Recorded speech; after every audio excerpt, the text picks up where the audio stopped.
جس معاشرے کے اندر قرآن مجید آ جائے، ان کی سوچ ایک ہو جائے، ان کا ویژن ایک ہو جائے، ان کی زندگی کے مقاصد مشترکہ ہو جائیں، ان کا لاہ عمل ایک ہو جائے، ان کا دستور و منشور ایک ہو جائے، پھر قرآن مجید اس قوم، اس فرد، اس خاندان، اس معاشرے کو وہ عزت دیتا ہے جو دنیا کے کسی اور فرد، کسی اور خاندان اور کسی اور قوم کو نصیب نہیں ہوتی ہے۔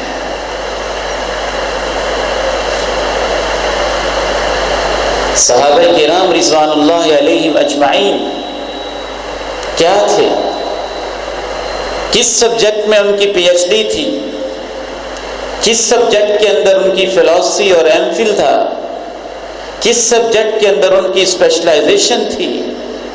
دنیا کی مانی ہوئی تہذیبیں جو صدیوں سے پوری دنیا پہ راج کر رہی تھیں، کیسر و کسرا، ان کے ساتھ ان کا ٹکراؤ تھا، اور جس معاشرے کے ساتھ وہ تعلق رکھتے تھے وہ اخلاقی پستی اور اخلاقی پستی کی آخری انتہاؤں کو چھو رہا تھا، بدعمالیوں کے گڑھے کے اندر گرا ہوا تھا، یہاں تک کہ لوگ یہ سوچ بھی رکھتے تھے باپ فوت ہو جائے تو بجائے اس کے ماں کسی اور کے پاس جائے، بیٹے کو اس سے نکاح کر لینا چاہیے۔ وہ تو ایسی اخلاقی پستی کا شکار تھے، اس قدر زوال میں گرے ہوئے تھے۔ یہ قرآن تھا جس نے ان کو اٹھایا، لڑائیاں ختم کر دی، انتشار کو اجتماعیت نے بدل دیا۔ وہ جو ایک دوسرے کے خون کے پیاسے تھے، ان کے اندر ایثار کے جذبے ایسے پر پیدا کر دیے کہ خود اللہ مسکرا دیا اور کہہ دیا وَيُؤْثِرُونَ عَلَىٰ أَنفُسِهِمْ وَلَوْ كَانَ بِهِمْ خَصَاصَةٌ۔ پھر مکی دور کے اندر 22 لاکھ مربع کلومیٹر فتح ہوا۔ خلافت اسلامیہ کے اندر 40 لاکھ سے آگے بڑھتے ہوئے 60 لاکھ مربع کلومیٹر تک اسلامی حکومت پہنچ گئی، اور جناب علی مرتضیٰ اور ان کے بعد کے ادوار میں دنیا کے 6 بر اعظموں میں اسلامی حکومت کا جھنڈا لہرانے لگا۔ اس کے پیچھے بہت بنیادی وجہ قرآن مجید اور اس کی تعلیمات تھی۔ قومیں علم سے آگے بڑھتی، تعلیم سے آگے بڑھتی، شعور و آگہی سے آگے بڑھتی۔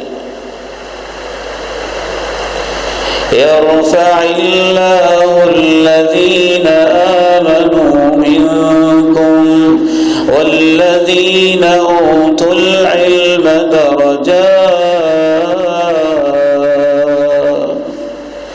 ایمان اور علم والے لوگوں کے درجوں کو اللہ بلند کر دیتا ہے، دنیا میں بھی اور آخرت میں۔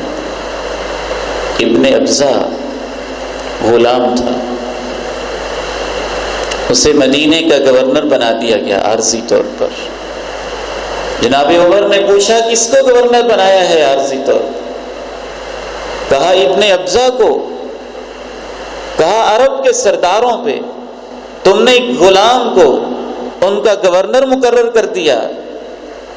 کہا وہ ہے تو غلام لیکن اس کے پاس قرآن کا علم ہے۔